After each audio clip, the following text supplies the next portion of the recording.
entorno de la víctima, ¿no? Entonces, si es que en realidad las medidas de protección siguen la suerte del riesgo que pueda tener en ese momento la víctima, no va a interesar mucho qué es lo que sucede en el proceso penal. Muchas veces el proceso penal se va a archivar por falta de pruebas, se podría archivar también porque de repente ha prescrito el delito, N cosas, ¿no? Entonces, si es que el juez determina, y esto lo vamos a ver un poco más adelante, si es que el juez determina de que subsiste el riesgo, por más de que se haya archivado el proceso, ¿cierto? Pues va a continuar, va a sostener en el tiempo la medida de protección, ¿no? Por eso es que decimos que las medidas de protección varían en realidad de acuerdo al riesgo o buscan garantizar la protección de las víctimas en todas las fases del proceso. Si es que en un momento el agresor, la agresora de la víctima, de repente ha estado adoptando un comportamiento violento, este comportamiento podría incluso agravarse si es que se llega a enterar de que existe una denuncia en su contra o si es que ya se ha pasado una etapa de juicio oral, etcétera. Entonces, lo que siempre se busca es que no solamente la víctima quede protegida al inicio o cuando interpone su denuncia, sino que esta protección y esta neutralización de los efectos de la violencia tiene que darse a lo largo de todo el proceso y mientras duren los hechos que denoten que corre riesgo su vida, su integridad, etcétera, ¿no? Y precisamente hablando de las medidas de protección y hablando de las medidas cautelares, la resolución emitida en el expediente número 9448-2017, incidente 70, que es de la Tercera Sala Civil de la Libertad, ha determinado esta oportunidad la Sala Civil de que en realidad las medidas de protección tienen que ser medidas acordes a la situación de riesgo, tienen que ser medidas que guarden relación con el contexto de violencia, ¿no? Es decir, no puede de repente el denunciante o la denunciante tratar de invocar alguna medida cautelar, ¿cierto?, en el proceso especial de tutela, pero que esta medida cautelar de repente no guarde ningún tipo de relación con el supuesto de violencia o no guarde ningún tipo de repente de relación con alguno de los objetivos del proceso especial de tutela, ¿no? Entonces, no podemos de repente traer de contrabando nosotros, cuando estemos en el marco de un proceso de violencia, alguna medida cautelar que en realidad tendría que solicitarse en un proceso ordinario de familia o en un proceso ordinario de divorcio, etcétera, ¿no? Sino que las medidas cautelares tienen que ir estrictamente de la mano con el riesgo concreto, con la situación de violencia que estamos viviendo y tienen que tender a proteger la vida e integridad de la persona o tienen que tender a neutralizar los efectos del episodio de violencia que puede estar sufriendo la víctima. Asimismo, las medidas de protección también tienen que ir acorde al determinado supuesto de riesgo, ¿no? Por eso incluso el artículo 35 de la ley 30.364 nos dice lo siguiente, ¿no? Las medidas de protección y cautelares dictadas por el juzgado de familia se mantienen vigentes en tanto persistan las condiciones de riesgo de la víctima con prescindencia de la resolución que pone fin a la investigación o al proceso penal por faltas, ¿no? Lo que les decía precisamente, no es una especie de sanción que se le pone al denunciado, no es una especie de adelantamiento del juicio de culpabilidad del denunciado, ¿no? Simplemente las medidas de protección, las medidas cautelares tienen que frenar un supuesto de violencia o un suceso de violencia que se esté desarrollando en ese momento, ¿no? Entonces, si es que subsiste el supuesto de riesgo, si es que todavía peligra la vida, integridad física, sexual, emocional de la víctima, las medidas de protección y las cautelares tendrían que ir más allá de lo que pueda suceder en el proceso penal, ¿no?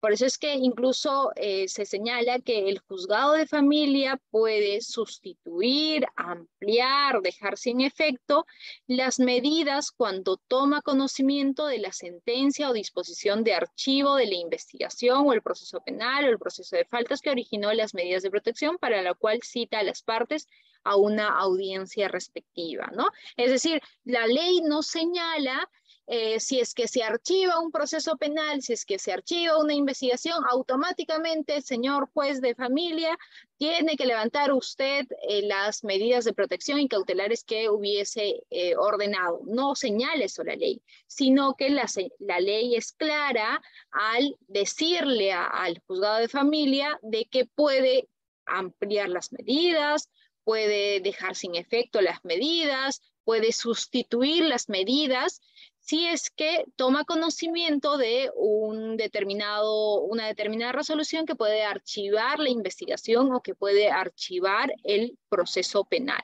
¿no? Entonces hay que tener bien en claro este artículo 35 de la ley. ¿Cuáles son las fases, las etapas del proceso especial de tutela en los casos de violencia contra las mujeres y los integrantes del grupo familiar, ¿no?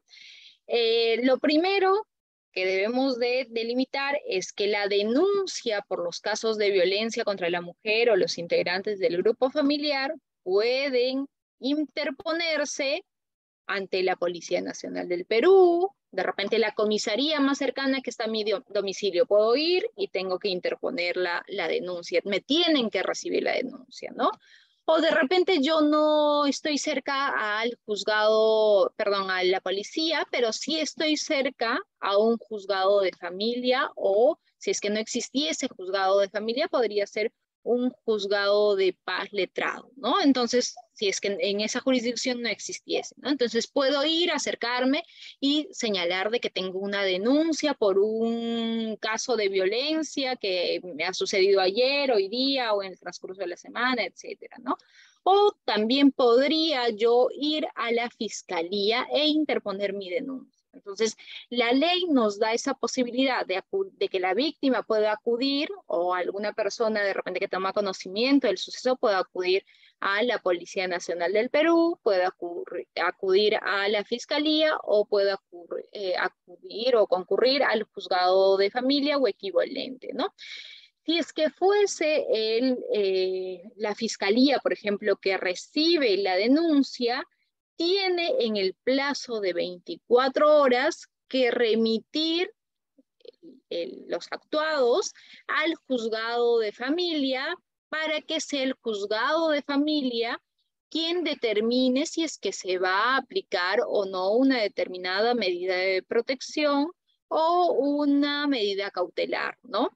Si es que fuese, por ejemplo, la Policía Nacional del Perú quien recibe la denuncia, la policía también en el plazo de 24 horas tiene que remitir copias tanto al juzgado de familia como a la fiscalía, ¿no? Entonces ahí vemos que de alguna manera el proceso es independiente en cuanto al tema de la sanción y en cuanto al tema de la adopción de medidas de protección, ¿no? Y si fuese el juzgado de familia o equivalente quien recibe la denuncia, también tiene que, después de determinar si es que ha existido o no ha existido un supuesto de violencia y si subsiste el riesgo, posteriormente va a remitir copias a la fiscalía para que la fiscalía pueda proseguir con la investigación o abrir con la investigación, ¿no?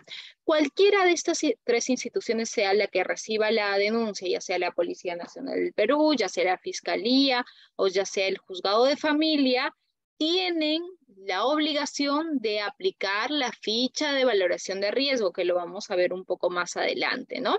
Y esta ficha de valoración de riesgo es uno más de los criterios que se tienen que tomar en cuenta para la adopción de una determinada medida de protección. ¿Y para qué nos sirve a nosotros la ficha de valoración de riesgo? para determinar si es que la persona se encuentra frente a un riesgo severo, es decir, su vida peligra, es inminente que pudiese producirse de repente la muerte u otro episodio de violencia, o de repente la víctima se encuentra en riesgo leve o moderado, o de repente no se puede determinar en qué nivel se encuentra la víctima, ¿no?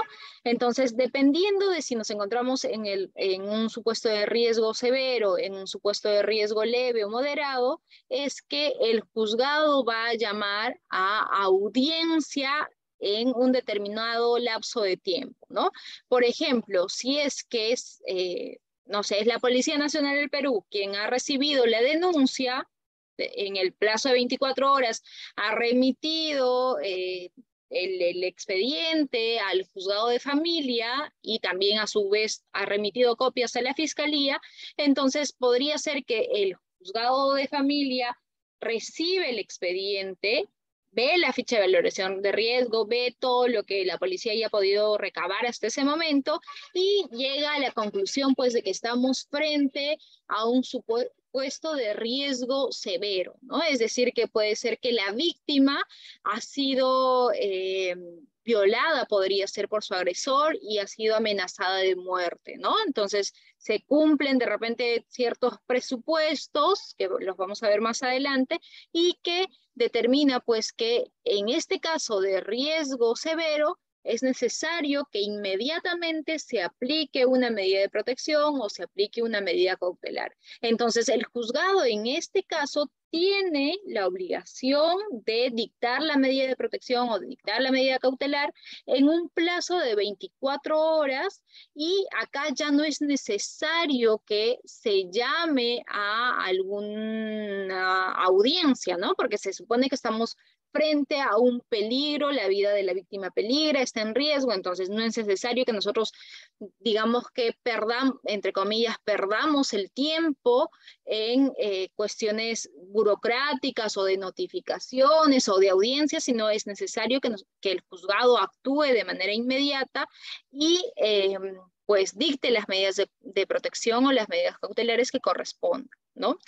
Pero si es que de repente nos encontramos frente a un riesgo leve, podría ser que la víctima dice haber tenido algún tipo de violencia psicológica, pero en realidad en su ficha de valoración de riesgo y de los hechos el tema no está tan claro y por lo tanto solamente se le ha catalogado como si fuese un riesgo leve. Entonces, en este caso, sí, el juzgado va a llamar a una audiencia en un plazo de 48 horas, ¿no?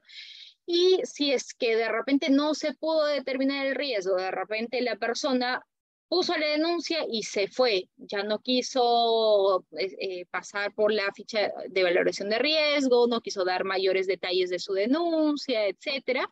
Entonces, en este caso, también el juzgado de familia tiene un margen de 72 horas como para llamar a audiencia, y en la audiencia va a resolver si es que va a otorgar las medidas de protección o las medidas cautelares o no las va a otorgar, ¿no?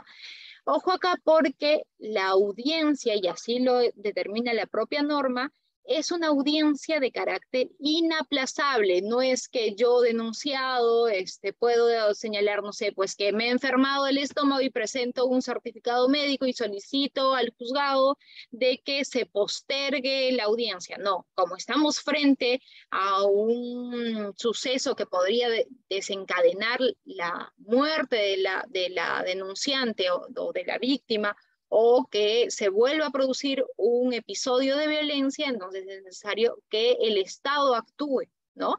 Entonces se va a realizar la audiencia con quienes en realidad se encuentren presentes el día de la audiencia, ¿no? Y en la audiencia, así esté la víctima o denunciante, así esté el denunciado, con las personas que esté, el juzgado va a determinar si es que aplica o no una medida de protección o una medida cautelar, ¿no? Frente a lo resuelto, Es evidente que lo resuelto sí tiene que ser notificado a todas las partes y tiene que comunicar también el juzgado a las instituciones pertinentes o a las instituciones que se van a encargar de ejecutar las medidas de protección que haya podido disponer, y el denunciado, en este caso, si es que por ejemplo ha sido que sí se han aplicado medidas de protección, tiene la posibilidad de apelar. De igual manera, tiene la posibilidad de apelar la víctima o la denunciante si es que si hubiesen rechazado las medidas de protección que ha solicitado, ¿no? Tiene la posibilidad de apelar, se forma el cuaderno de apelación, se sacan copias de todo lo actuado y esto se eleva a la sala, ¿no? Y los actuados principales, después de que se ha determinado si se concede la apelación o no, se envían a la fiscalía si es que el juzgado advierte de que nos encontramos efectivamente frente a un caso que podría constituir un hecho delictivo, lo envía a fiscalía, y si es que en realidad el juzgado llega a determinar de que nos encontramos frente a un caso que solamente denotaría un evento de faltas, un evento propio de faltas, entonces lo tendría que enviar al juzgado de paz letrado. Pero en la práctica lo que sucede en realidad, y por mi experiencia podría decir, de que casi es nula la remisión de los expedientes al juzgado de paz letrado. Lo que suelen hacer los juzgados de familia es remitir siempre el expediente a la fiscalía, como para que la fiscalía sea la que determine si es que nos encontramos frente a un caso de delito o faltas y sea la fiscalía quien remita. Precisamente más adelante les voy a poner un ejemplo ahí o una resolución que he podido tomar conocimiento, ¿no?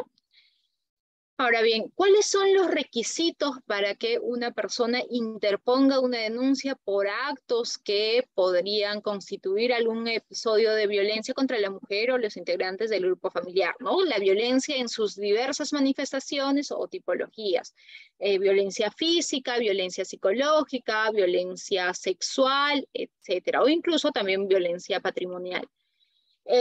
Lo primero que debemos de saber es que no existe formalidad alguna para que nosotros podamos interponer nuestra denuncia, ¿no?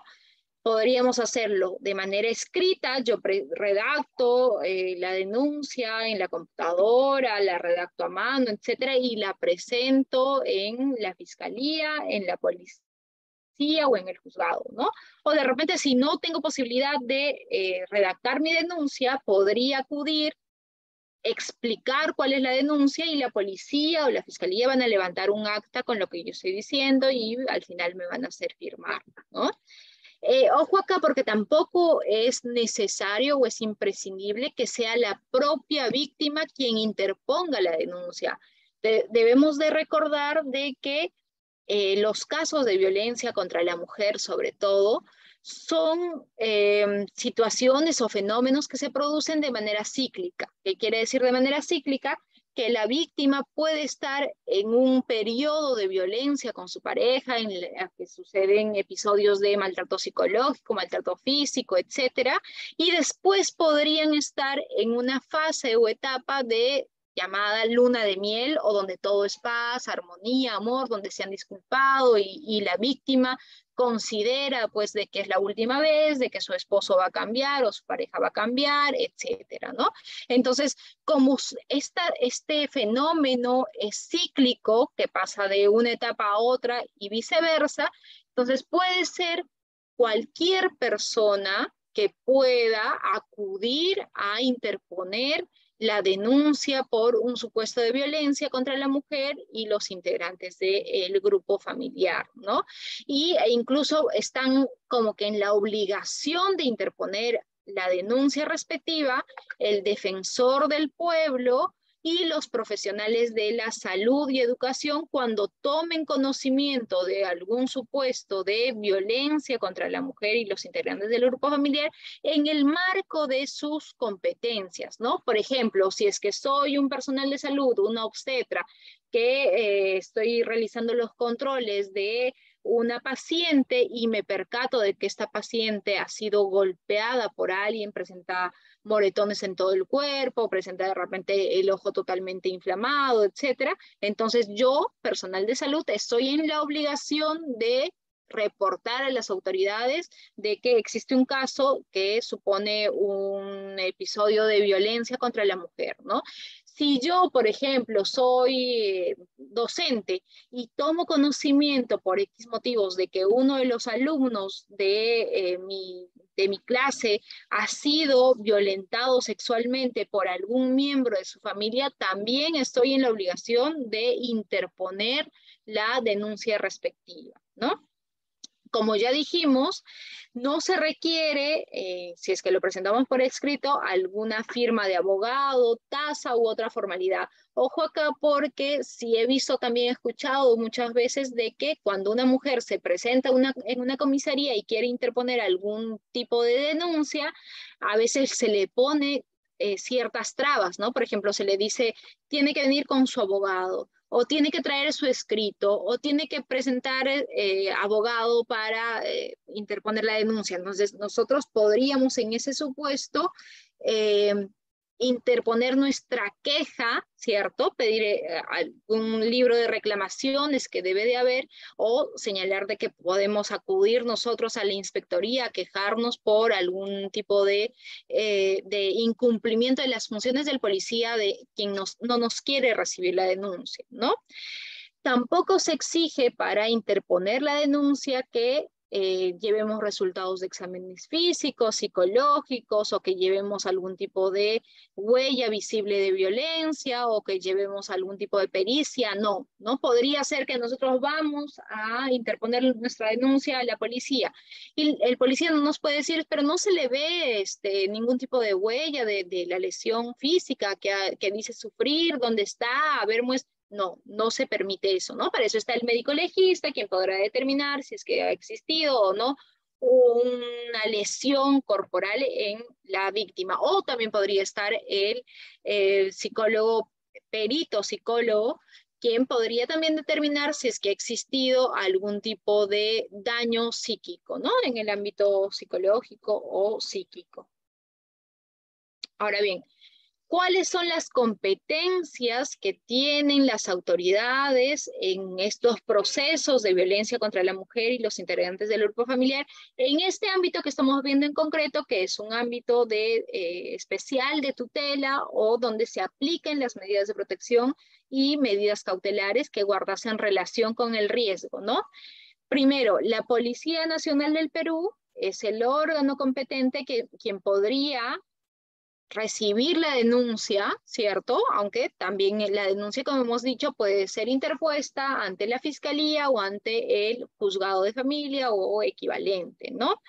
Pero sobre todo, ya hay que tenerlo bien en claro, la Policía Nacional del Perú es el principal órgano que se va a encargar de ejecutar las medidas de protección, ¿no? Como dijimos en 2 diapositivas atrás, cuando el juzgado de familia emite u ordena la aplicación de medidas de protección, tiene que notificar las medidas de protección no solamente a la persona que ha sido denunciada, sino tiene que notificar a aquellas instituciones que van a ejecutar las medidas de protección.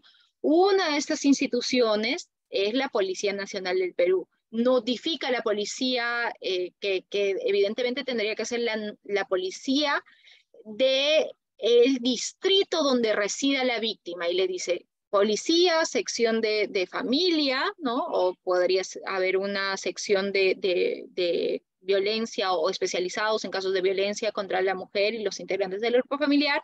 Acá tengo unas medidas de protección, por lo tanto, se ordena que tú puedas inscribir a esta mujer dentro de tu base de datos, o inscribir a esta víctima dentro de tu base de datos. Tienes que georreferenciar cuál es el domicilio de la víctima, tienes que brindar patrullaje, tienes que explicarle a ella qué es lo que podría hacer frente a un supuesto de violencia, cómo es que tiene que actuar, tienes que proporcionarle algún número directo al cual pueda la víctima llamar frente a un supuesto de violencia o de peligro, ¿no? Puede ser que la persona que ha denunciado se va a su domicilio, se presenta en su trabajo, le está persiguiendo. Entonces, la víctima tiene que saber a qué número puede llamar de manera directa como para comunicarse con el efectivo policial o la sección de la comisaría que está brindándole las medidas de protección, ¿no? Y además de participar de repente en este ámbito de ejecución de las medidas de protección, también la Policía del Perú, Nacional del Perú, podría investigar el delito si es que así se lo ha ordenado la Fiscalía, o también si podría investigar un caso de falta si es que así lo ha dispuesto el juzgado de paz competente, ¿no? Los juzgados de familia, por su parte, van a tener la función de determinar si es que se va a aplicar en este caso o no se va a aplicar una medida de protección o una medida cautelar, ¿no? A diferencia del proceso de violencia familiar que detallamos al inicio de la clase, en el que era el juzgado de familia quien determinaba si es que había existido o no un supuesto de violencia familiar y adoptaba las sanciones pertinentes, el juzgado de familia, acá el único marco de competencia que tiene el juzgado de familia es para ver el tema de las medidas de protección. Y esto de repente guarda relación también con el tema del derecho al juez natural, ¿no? Porque digamos que una persona que ha sido sentenciada o que está siendo procesada de repente por algún hecho delictivo, tiene el derecho constitucional que sea un juez llamado por ley quien pueda resolver su caso, ¿no? Entonces, si es que ha sido un juzgado de familia, un juez de familia, quien ha determinado de que sí se produce un supuesto de violencia, si es que aquí sí concurre un supuesto de riesgo y ha ordenado la aplicación de las medidas de protección, posteriormente no podría ser ese mismo juez quien puede investigar el caso o quien pueda resolver el caso y determinar que efectivamente acá se ha cometido un hecho delictivo, ¿no? Por eso es que solamente se va a centrar el juzgado de familia en ver si es que existe un supuesto de riesgo y aplicar las medidas de protección o medidas cautelares. Y el tema propiamente de la sanción y de la determinación de si existe o no responsabilidad penal va a estar a cargo, y lo vamos a ver también seguidamente, del juez penal, ¿no? Y la Fiscalía de Familia es la llamada a intervenir en los casos en los que existiesen víctimas que fuesen menores de edad. Y la Fiscalía de Familia se supone que actúa para tutelar los derechos o proteger los derechos o resguardar a las víctimas que fuesen menores de edad y tiene que intervenir evidentemente desde incluso la etapa policial, ¿no? Y en el ámbito de sanción, ya hablando propiamente del segundo ámbito, ¿cierto? Que es para determinar propiamente la responsabilidad penal del denunciado, evidentemente acá existen roles que van a estar a cargo de la Fiscalía Penal y en este caso concreto la Fiscalía Penal va a encargarse de lo que es la investigación del hecho delictivo desde las diligencias preliminares, formalizar la investigación preparatoria y posteriormente si es que llega al convencimiento de que se ha cometido un hecho delictivo, de que ha podido individualizar al autor, etcétera, podrá desplegar la acción o ejercitar su acción penal y emitir un requerimiento acusatorio en contra de la persona que ha sido procesada, ¿no? El juzgado, el juzgado penal, por su parte, va en un juicio público, en un juicio oral, en un juicio en el que se cumplen con todas las garantías del derecho de defensa y el contradictorio, el juzgado de paz va a ser quien determine si se ha cometido o no el hecho delictivo e imponga la respectiva sanción o la pena y también eventualmente podría aplicar alguna reparación civil si es que hubiese sido solicitada por el Ministerio Público o por la persona que se ha constituido en actor civil, ¿no? Pero también podrían ocurrir casos en los que no nos encontremos frente a un hecho delictivo, sino que de repente el tema pinta más o de repente se encuadra en una falta, ¿no? Por lo tanto, los juzgados de paz letrado van a ser los llamados en los casos de falta para desarrollar el proceso y aplicar la sanción respectiva por faltas, ¿no? Pero son, digamos que los menos casos que se ven que llegan a ser procesados por faltas.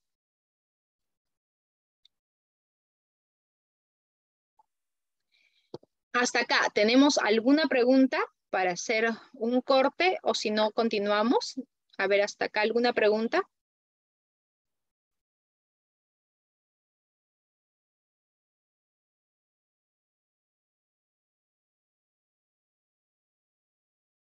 Parece que no, ¿no? Entonces continuamos. Como dijimos hace 2, 3 diapositivas, para que un juez de familia pueda determinar si es que aplica o no las medidas de protección, tiene que haber levantado o tiene que contar con la ficha de valoración de riesgo. La ficha de valoración de riesgo que les pongo ahí, por ejemplo, en el caso de mujeres, es una especie de formato que tienen todas las instituciones que se encargan de ver temas de violencia contra la mujer y los integrantes del grupo familiar, en el que se van a consignar diversas partes o está estructurada de la siguiente manera, ¿no? En la primera fase o la primera parte de la ficha de valoración de riesgo se suelen consignar los datos generales de la persona que está denunciando o que ha denunciado, ¿no? Por ejemplo, se suele poner sus datos, los datos de identificación, ¿no? Su nombre, su apellido, se suele poner también los datos generales de la persona que está denunciando, se suele poner cuál es su ubicación, cuál es su dirección, si de repente tiene algún tema de discapacidad, etcétera. Después de haber consignado los datos generales de la víctima o de la denunciante o el denunciante, se tiene que proceder a identificar cuáles son las fechas aproximadas en las que ha sido víctima de un supuesto o un suceso de violencia, ¿no? Para esto se le va a mostrar un calendario que muestre los 12 meses inmediatos anteriores, ¿no? Por ejemplo, si es que estamos ahora el 15 de marzo del 2023, se le tendría que mostrar el almanaque con los meses previos hasta marzo del 2022, ¿no?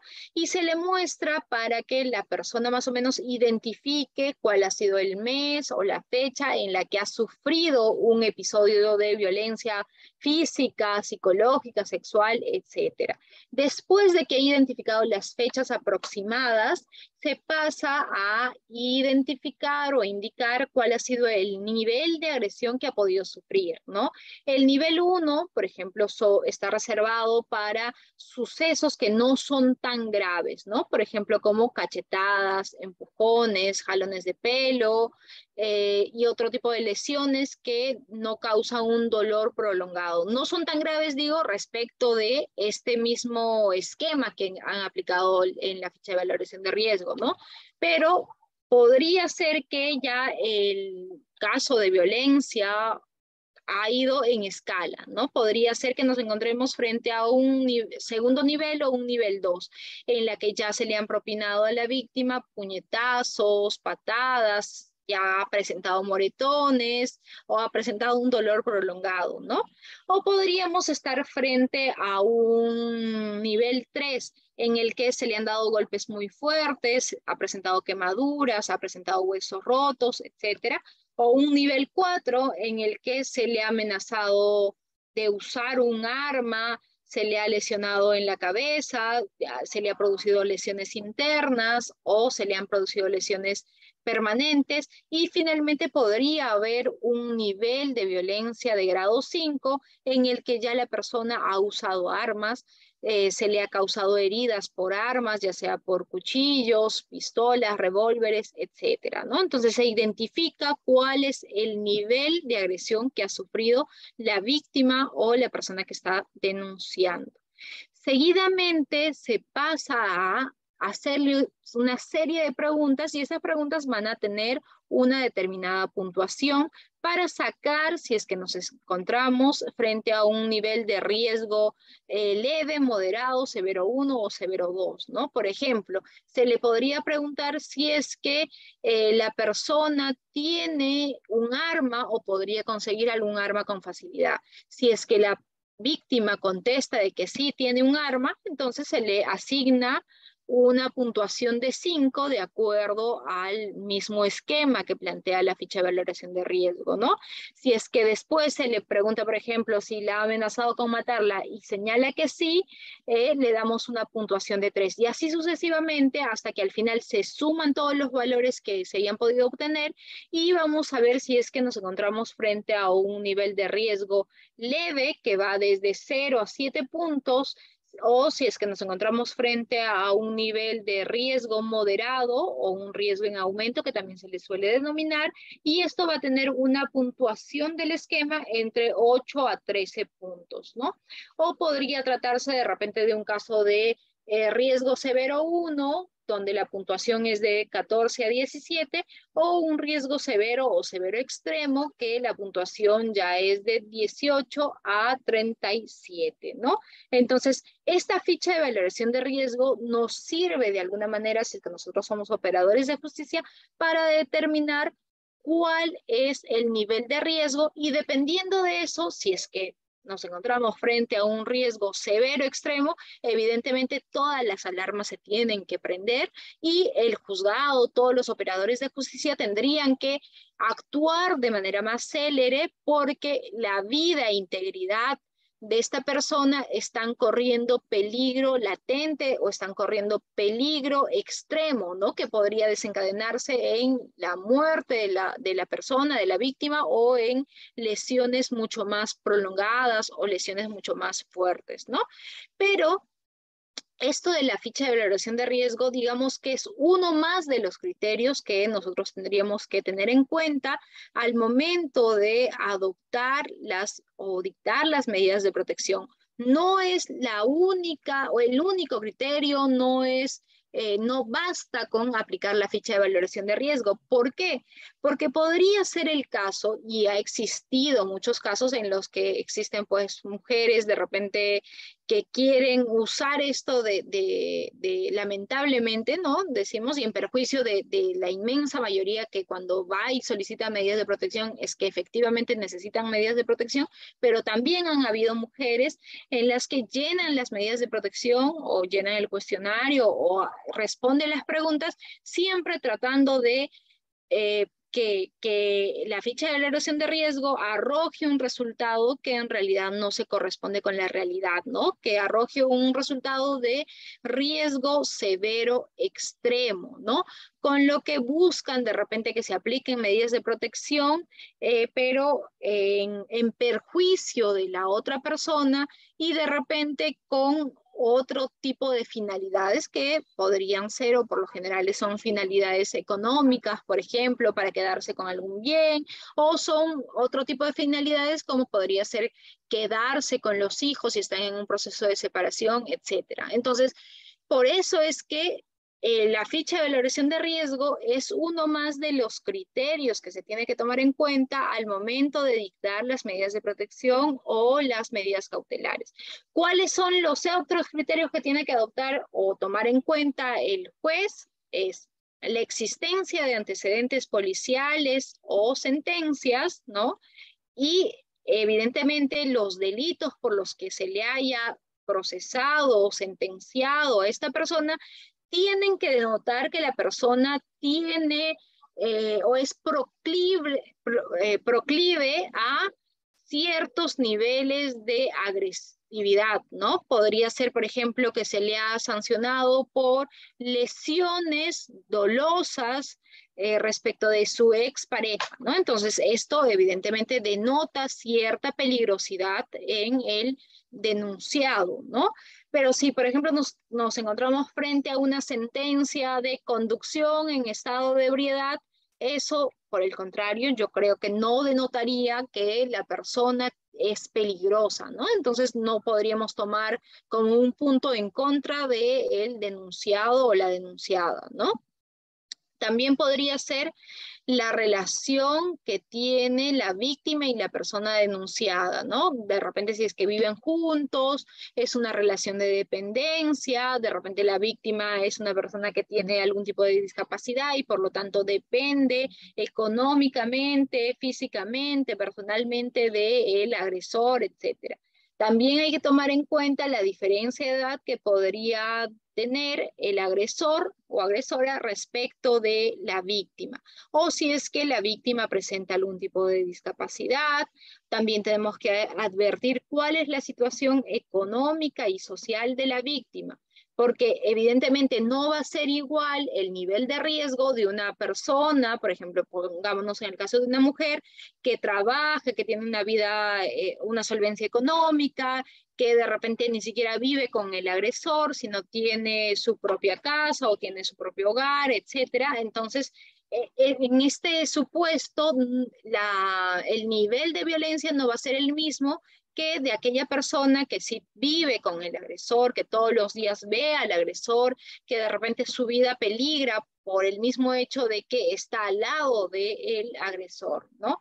También hay que ver cuál es el nivel de gravedad del hecho. Como dijimos, existe en la propia ficha de valoración de riesgo una escala de niveles en los que no va a ser igual si es que estamos hablando de repente de una cachetada, estamos hablando de un caso en el que ya se ha propinado una fuerte golpiza o de repente ya el agresor ha usado un arma en contra de la víctima, ¿no? Por eso es que tenemos que ver cuál es el hecho en sí, cuál es el nivel de gravedad. Y otros aspectos también tendríamos que analizar que denoten especial vulnerabilidad en la víctima o peligrosidad en el denunciado.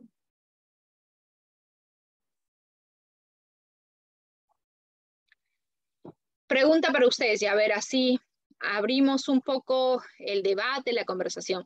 ¿Será necesaria la realización de una audiencia en todos los casos de aplicación de la ley 30.364? ¿Qué es lo que piensan? A ver, los veo en el chat o alguien que desee levantar la mano.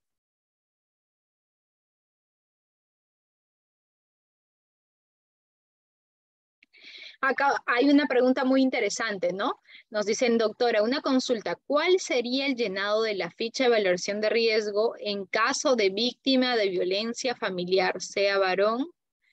¿Es el mismo o se obvian algunas preguntas, ¿no? Bueno, tendríamos que empezar por señalar que no existe al día de hoy una ficha de valoración de riesgo para un varón, ¿no? Existe, digamos, pero hablando varón en términos de persona independiente, que de repente estamos hablando de una persona que ya es mayor de edad o que ya vive sola o que se puede mantener a sí misma, etcétera, ¿no? Porque si estamos hablando de un menor de edad, entonces ahí sí existe una ficha de valoración de riesgo para los menores como integrantes del grupo familiar, ¿no?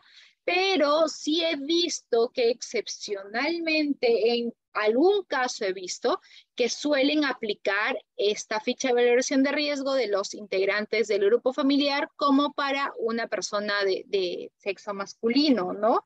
Pero evidentemente esto podría ser una falencia del sistema, ¿cierto? Porque igual hay varones que podrían estar sufriendo de violencia dentro del grupo familiar y pues tienen esta necesidad de acceder a la protección que brinda todo el sistema especializado en protección de la mujer y los integrantes del grupo familiar, no nos olvidemos, ¿no? Ahora bien, para que una persona catalogue como que está sufriendo o está siendo víctima de violencia contra los integrantes del grupo familiar, también hay que tener en cuenta de que en realidad la persona tiene que tener un grado de dependencia o un grado, una relación asimétrica de poder, se ha denominado en la jurisprudencia, ¿no? Es decir, que dos personas independientes, sea varón o mujer, no podrían ser catalogados como víctimas de violencia contra los integrantes del grupo familiar si es que estamos hablando de dos personas totalmente autónomas o totalmente independientes en los que no existe una relación asimétrica de poder. Por ahí alguien nos pone una pregunta más. Buenas noches, una consulta. ¿Cómo sabemos si la víctima dice la verdad y procesan a una persona inocente? Pues eso no se va a saber en el proceso de aplicación de las medidas de protección, ¿no? Porque como hemos dicho, pueden haber, y es una de las falencias del sistema, mujeres que en realidad denuncian a su agresor sin ningún tipo de fundamento y tratan de que se llene la ficha de valoración de riesgo diciendo una serie de mentiras, ¿no? Esa es una de las falencias o es una de las posibilidades que existe dentro del proceso especial de tutela, ¿no? Pero como digamos que el proceso podría autorregularse posteriormente o podría subsanar los errores que haya podido cumplir en primera instancia, existe una segunda instancia en la que el denunciado, ¿cierto? Si es que no ha podido de repente acudir a la audiencia ni se ha enterado de que existe una audiencia, podría en segunda instancia presentar todos los medios probatorios que tuviese, hacer ver de que en realidad la persona, la víctima está mintiendo, etcétera, ¿no? Y sobre todo, no nos olvidemos de que en el proceso especial de tutela, en realidad se trata de preservar la vida e integridad de la víctima, pero nada vamos a discutir respecto de lo que es la culpabilidad o responsabilidad penal del autor o del agente o del denunciado, puesto que para esto va a existir el proceso de sanción que se va a desarrollar de manera paralela o se va a desarrollar posteriormente la emisión de medidas de protección y que va a estar a cargo de la Fiscalía primero y de un juzgado penal posteriormente.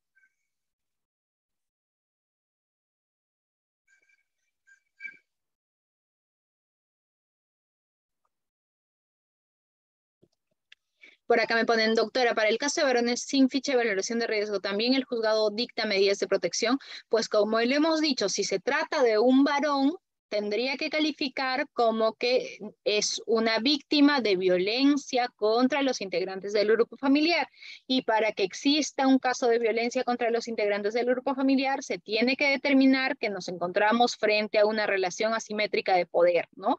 Es decir, donde de repente el varón que ha denunciado, ¿cierto? Es la parte débil de la relación porque de repente está sufriendo una serie de maltrato por parte de la pareja, ¿cierto? Y depende económicamente de la pareja, emocionalmente de la pareja, ¿no? Entonces, es bien difícil que nosotros podamos acreditar la existencia de un caso de violencia contra los integrantes del grupo familiar cuando la víctima es un varón, porque usualmente quienes tienen, digamos que, la relación de dominio en las parejas suelen ser los varones, ¿no? Por eso es que yo personalmente no he visto unas medidas de protección aplicadas a favor de varones. Lo que sí he visto es que existen varones que suelen denunciar a la madre de sus hijos por alguna situación de violencia que ésta puede estar ejerciendo respecto de los menores hijos y el juzgado suele dictar medidas de protección para proteger a los menores, ¿no? Entonces es un supuesto, digamos que un tanto distinto.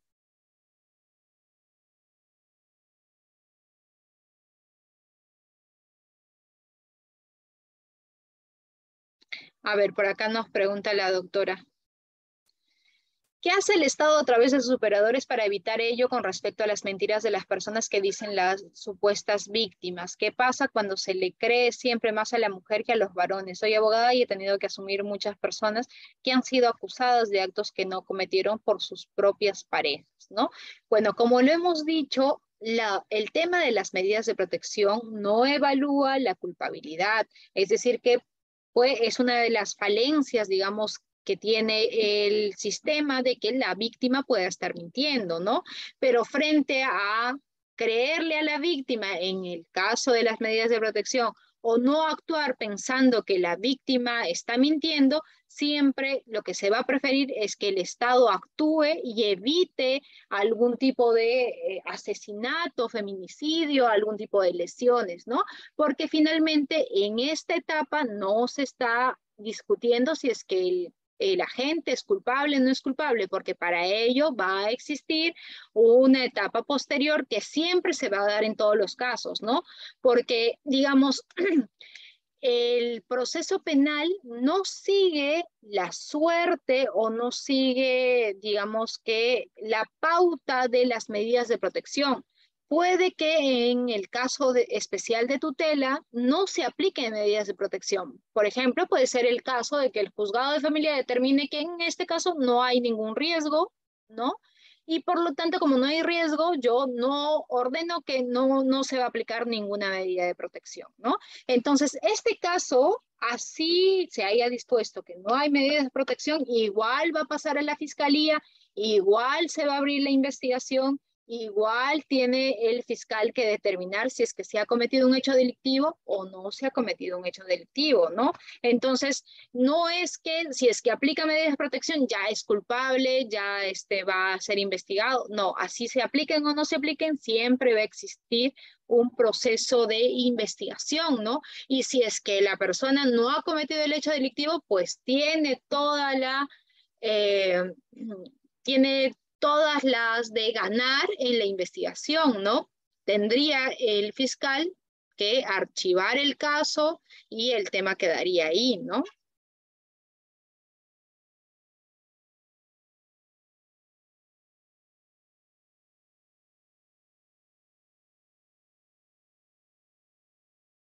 Por ahí nos dice, ¿y hasta cuándo? He visto muy difícil, casi imposible que no dicten medidas de protección, toda vez que siempre le creen a la mujer. La bendita ficha de valoración de riesgos es el inicio para un proceso penal.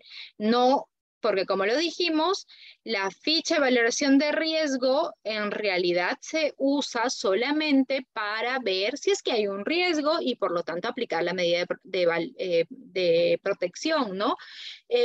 Así la ficha de valoración de riesgo me dé un resultado muy alto o me dé un resultado muy bajo, igual va a iniciarse una investigación penal, ¿no?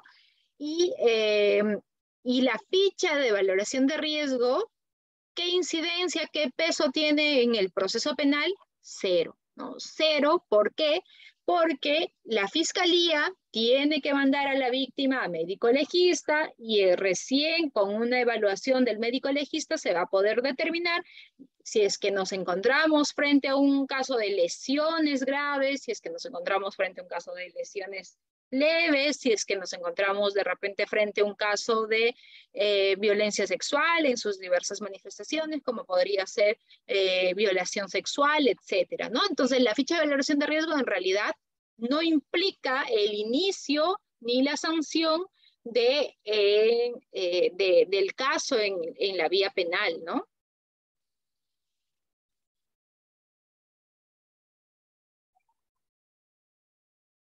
Ya, entonces, para no, vamos a dar pase a las preguntas, de repente en la etapa final, porque hay varias preguntas respecto de si es que se tendría o no que aplicar las medidas de valoración, perdón, las fichas de valoración de riesgo, también hay medidas de si es que en realidad se están conculcando, se están violentando los derechos de los varones a quienes, en contra de quienes se ordena una medida de protección, ¿no? Pero eso lo vamos a ver un poco más adelante porque si no, no vamos a terminar. Entonces, la pregunta era, ¿es necesaria la realización de una audiencia en todos los casos de aplicación de la ley 30.364? En un primer momento, con el pleno que se dio, Pleno Jurisdiccional Nacional de Familia, se determinó de que sí era necesario llevar a cabo la audiencia, salvo algunas excepciones, por ejemplo, cuando existían problemas de territorialidad o no se ubicaba la víctima, no se ubicaba al agresor y por lo tanto no se les podía notificar, ¿no? Entonces, en esas excepciones únicamente podía llevarse a cabo sin la audiencia. Sin embargo, a raíz de la pandemia y a raíz de todos los problemas que se evidenciaron en el marco de la pandemia, sobre todo se elevaron los casos de violencia, sobre todo sexual dentro del hogar, ¿no? Porque muchas, sobre todo menores, jóvenes, niñas, al no ir al colegio y al estar todos encerrados, pues estaban conviviendo todo el día con sus agresores, ¿no? Entonces, fue increíble cómo creció de manera exponencial los casos de violencia, sobre todo sexual. Entonces, a raíz de la pandemia, lo que hizo el Estado es emitir el decreto legislativo 1470, ¿cierto?, que establece medidas para garantizar la atención y protección de las víctimas de violencia contra las mujeres y los integrantes del grupo familiar. Y en el artículo 4.3 se estableció de que el juzgado de familia debía de dictar las medidas de protección o medidas cautelares idóneas, prescindiendo de la audiencia y con la información que tuviese en ese momento, ¿no? Y en ese momento, de repente no tenía la ficha de valoración de riesgo, no importaba porque la norma establecía de que sí o sí se tenía que pronunciar respecto a la aplicación o no de las medidas de protección. Podía ser que no tuviese algún tipo de informe psicológico u otro documento, pero que digamos que por la necesidad, por la emergencia en la que nos encontrábamos, la ley le facultaba a emitir las medidas de protección que considerase oportunas con lo que tuviese, con cualquier documento que tuviese, ¿no? Y así se emitieron una serie de medidas de protección con la finalidad de proteger, valga la redundancia, a las víctimas que se encontraban bajo el yugo de sus agresores, sobre todo víctimas menores de edad que estaban siendo objeto de una serie de abusos de índole sexual, violaciones, etcétera, ¿no? Entonces, hasta el día de hoy, pero el decreto legislativo 1470, pese a que la pandemia ya en realidad ha pasado, ¿no? Pese a que ya no tenemos contagios como en esa época y ya no vivimos en un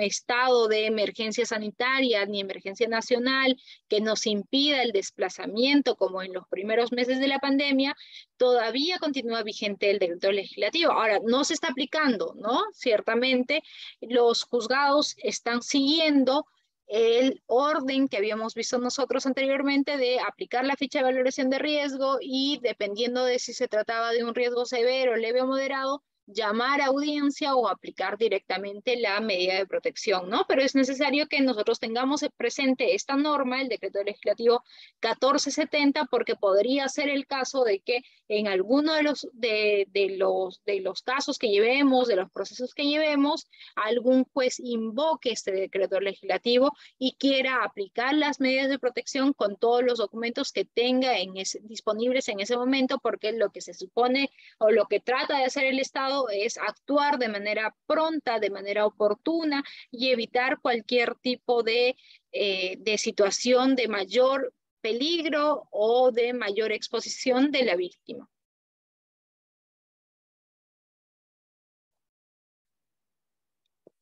Proceso inmediato. Existen también casos, vamos a ver el esquema. ¿Qué es lo que sucede cuando nosotros nos encontramos frente a un caso de flagrancia que supone un acto concreto de violencia contra la mujer y los integrantes del grupo familiar? Como sabemos, el Código Procesal Penal ha establecido la incoación de un proceso inmediato para ciertos tipos de casos o para ciertos tipos de supuestos, cuando se producen ciertos supuestos, ¿no? Por ejemplo, se va a aplicar un proceso inmediato cuando nos encontremos frente a un evento de flagrancia delictiva. Flagrancia delictiva, hemos adoptado dentro de nuestro ordenamiento jurídico un concepto un tanto amplio de flagrancia delictiva, ¿no? Porque se entiende que va a ser flagrancia delictiva no solamente cuando el sujeto es descubierto realizando el hecho delictivo, sino podría ser que el agente acaba de cometer el hecho y y es descubierto, ¿no? Terminó de consumar el hecho y inmediatamente ha sido descubierto por X personas, ¿no? O también podría ser el caso que el agente ha huido del lugar, pero ha podido ser identificado dentro de las 24 horas y se le detiene dentro de las 24 horas y nos vamos a un proceso inmediato, ¿no? O podría ser el cuarto supuesto en el que el agente es encontrado dentro de las 24 horas con algún instrumento con el cual ha cometido el hecho delictivo o con algún efecto del hecho delictivo, ¿no? Otro de los supuestos en los que se puede aplicar el proceso inmediato es la confesión del imputado, pero evidentemente esta confesión tiene que estar corroborada con ciertos elementos de convicción y tiene que darse de manera libre, de manera voluntaria, cuando el imputado se encuentre con todas sus facultades mentales y siempre en presencia del juez o fiscal y del abogado defensor del imputado, ¿no? Y también podría aplicarse el proceso inmediato cuando nos encontremos frente a elementos de convicción evidentes, ¿no? O frente a casos de omisión a la asistencia familiar o conducción en estado de ebriedad. Como ha establecido el Acuerdo Plenario 2/2016, para que una persona o mejor dicho, para que el Ministerio Público incoe el proceso inmediato, tiene que darse una prueba evidente, es decir, que la misma prueba tiene que hablar por sí sola y tiene que ser una prueba contundente, por ejemplo, una filmación del hecho delictivo, ¿no? Y tiene que darse un caso de simplicidad del proceso, es decir, que no se tiene que tratar de un delito sumamente complejo, que requiera de determinados actos de investigación, que requiera de repente de pericias, de ciertas declaraciones o de actos que supongan un prolongado tiempo, ¿no? Entonces, si es que nos encontramos frente a estos dos elementos o estos dos supuestos, si se quiere, vamos a aplicar como Ministerio Público, ¿no?, el proceso inmediato. ¿Cuál es el procedimiento de incoación del proceso inmediato? Se produce la detención de la persona, por ejemplo, hablando en los casos de flagrancia delictiva. No sé, puede ser un hombre que está cometiendo un delito de violación sexual. Se le detiene en el mismo acto, ¿no? Dentro de las 48 horas, el fiscal va a realizar todos los actos de investigación que en ese momento tuviesen lugar, sobre todo los actos de investigación imprescindibles, necesarios, etcétera, y en el plazo de 48 horas, el fiscal tiene que tocar las puertas del juez para decirle, juez, tengo acá una solicitud de incoación de proceso inmediato, es decir, que le estoy diciendo, acá tengo un caso donde hay evidencia delictiva, hay simplicidad del proceso, y por lo tanto voy a cortar mi proceso penal y ya no necesito una etapa más prolongada de investigación, ya no necesito ni siquiera una etapa de diligencias preliminares, ni siquiera una etapa de investigación preparatoria propiamente dicha, sino que me quiero ir de frente ya al tema del juzgamiento.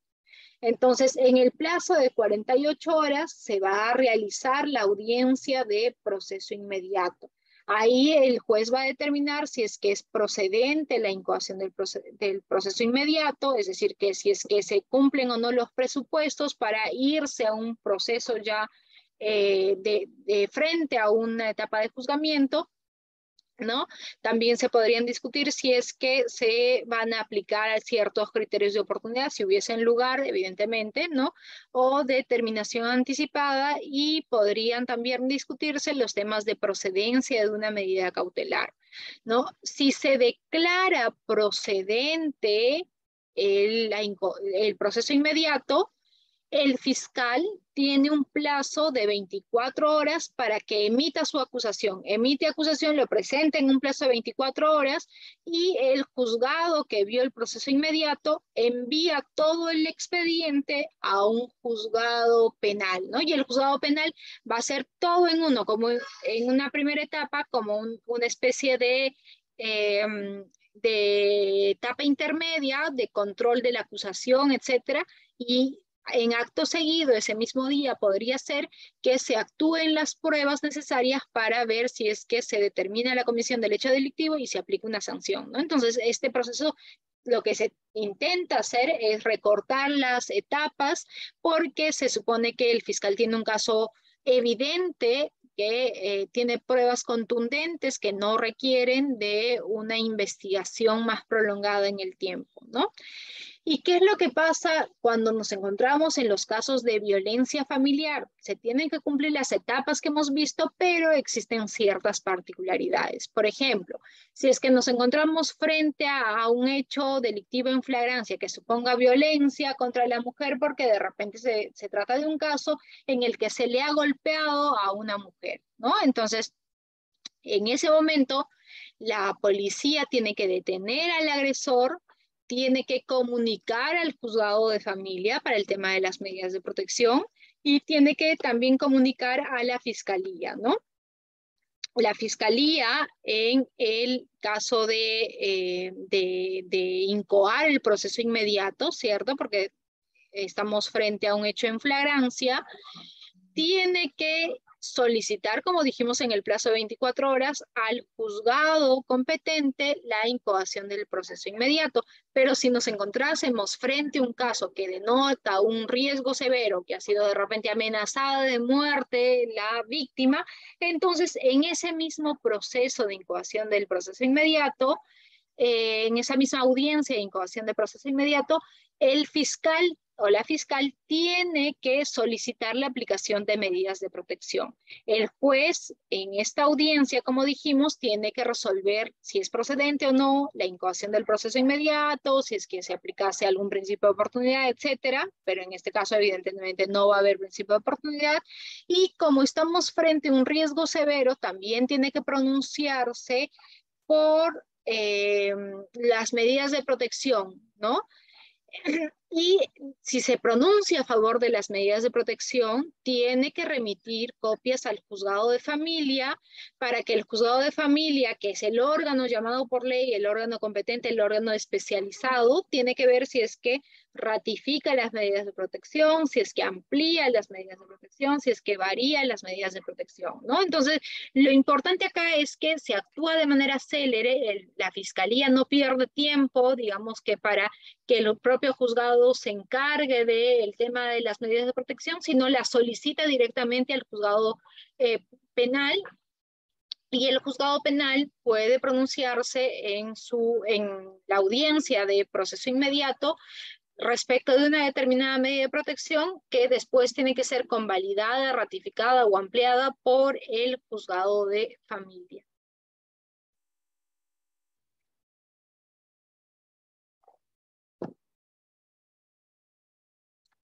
Ahí les puse el protocolo de actuación interinstitucional específico para la aplicación del proceso inmediato, para que más o menos vean cuáles son las fases de intervención del proceso inmediato que se produce con la detención de la persona, que se produce cuando la policía va a comunicar o va a dar la cédula o la papeleta de detención, cuando se realiza un acta de registro, cuando se aísla la escena del crimen, entre otros, ¿no? Y también va a haber una fase de calificación, que esta fase propiamente va a estar a cargo del Ministerio Público, ¿no? Porque es el Ministerio Público quien tiene que determinar si es que nos encontramos frente a un caso de flagrancia delictiva, si es que se podría dar el proceso inmediato, o de repente el fiscal podría determinar pues que en realidad se trata de un caso complejo que requiere muchos actos de investigación y que por lo tanto no vamos por la vía del proceso inmediato y tendría que disponer la libertad del detenido, o de repente si es que va a formalizar investigación preparatoria y desea requerir la prisión preventiva también lo podría hacer en este momento, ¿no? O si es que fuese el caso, podría el Ministerio Público instar la aplicación de un criterio de oportunidad, etcétera, ¿no? También les he puesto el ejemplo de una notificación de detención, cuál es el acta que se levanta del registro personal, el acta de lectura de derechos del imputado, entre otros.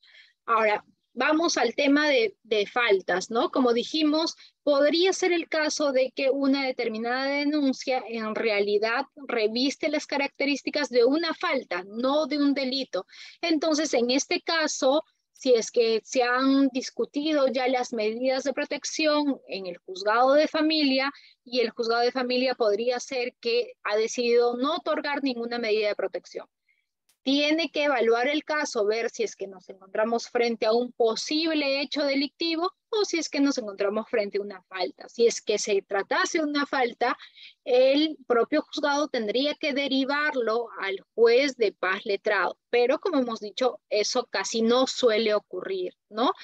El juzgado de paz letrado recibe el expediente y si es que hubiesen temas que no han quedado del todo claro, podría solicitar que la Policía Nacional del Perú investigue previamente a la continuación del proceso, ¿no?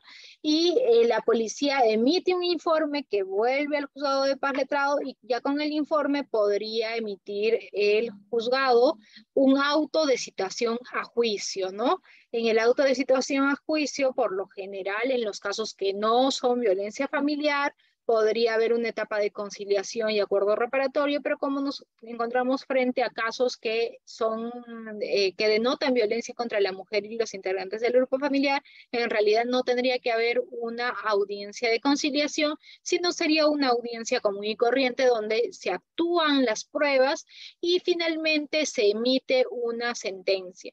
Ahora, podría ser el caso que a raíz de la investigación que ha llevado a cabo la Policía Nacional del Perú, remite ese informe y el juzgado de paz letrado en realidad considera de que no nos encontramos frente a un caso de faltas, con lo cual tendría que emitir un auto de archivo, ¿no? Pero siempre hay esta posibilidad del juzgado de paz letrado de llamar a juicio, citación a juicio, o emitir un auto de archivo en el entendido de que no se ha cometido un caso de faltas o no se han cometido las faltas, ¿no? Ahora, como les dije, son pocos los casos que en realidad en los que se deriva el caso al juzgado de paz letrado, ¿no? Por lo general, lo que hace el juzgado de familia luego de ver las medidas de protección, luego de analizar las medidas de protección, suele mandar todo a fiscalía y es la fiscalía quien se ocupa de ver si es que existe un hecho delictivo o de repente si es que nos encontramos frente a un supuesto de faltas, con lo cual lo deriva al juez de paz letrado. Por eso acá, por ejemplo, les pongo un caso que yo vi en el que se trataba de violencia entre dos hermanos, ¿no? Pero estos dos hermanos en realidad se estaban peleando por existía una serie de conflictos, no tanto eran supuestos de violencia contra los integrantes del grupo familiar, porque se trataban de personas que eran adultas, cada uno tenía su hogar, su familia, pero los problemas se suscitaban a raíz de la herencia que había dejado el papá, ¿no? Entonces, en este caso, después de la investigación, miren cuánto tiempo se perdió en realidad por no indagar o por no calificar el hecho desde un inicio, ¿no? Después de los actos de investigación, la fiscalía llegó a la conclusión de que acá no se presentaba un supuesto regulado o tipificado en el artículo 122b del Código Penal, que es el delito que se configura cuando la persona, se causan lesiones corporales que requieren menos de 10 días de asistencia o descanso, ¿no? Y es más, en esta oportunidad la Fiscalía llegó a analizar el tema que les decía de la relación asimétrica de poder y llegó a la conclusión, pues, de que en realidad no se presentaba acá un contexto de una relación de responsabilidad, confianza o poder, pero como sí había existido un manotazo del hermano hacia la hermana, ¿no? Con el cual la hermana botó el celular que tenía en las manos, entonces llegó a determinar la fiscalía de que acá, de que en este caso se apreciaba una falta, ¿no? Por lo que remitió todo al juzgado de paz letrado, ¿no? Por ejemplo, acá les pongo que finalmente eh, declaró que no procedía a formalizar y continuar con la investigación preparatoria y remitió copias de la carpeta al juzgado de paz letrado de La Victoria, ¿no? Entonces vemos cómo este es uno de los casos en los que la fiscalía, luego de analizar los hechos, llegó a la conclusión de que no estábamos frente a un caso de delito, frente a un delito, sino era una falta y terminó derivando, después de la investigación que hubo de por medio, terminó derivando los actuados al juzgado de paz letrado para que viese si es que se aplicaba o no algún tipo de sanción. Bien, con esto terminamos y abrimos pase para las preguntas que pudiesen tener.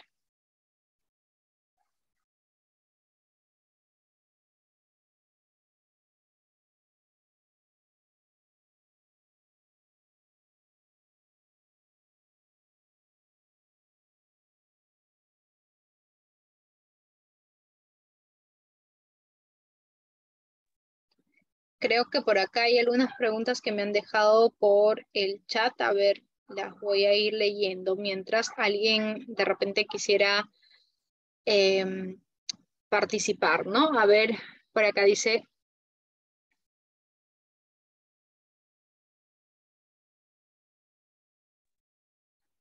por acá, Doctora, sí. buenas.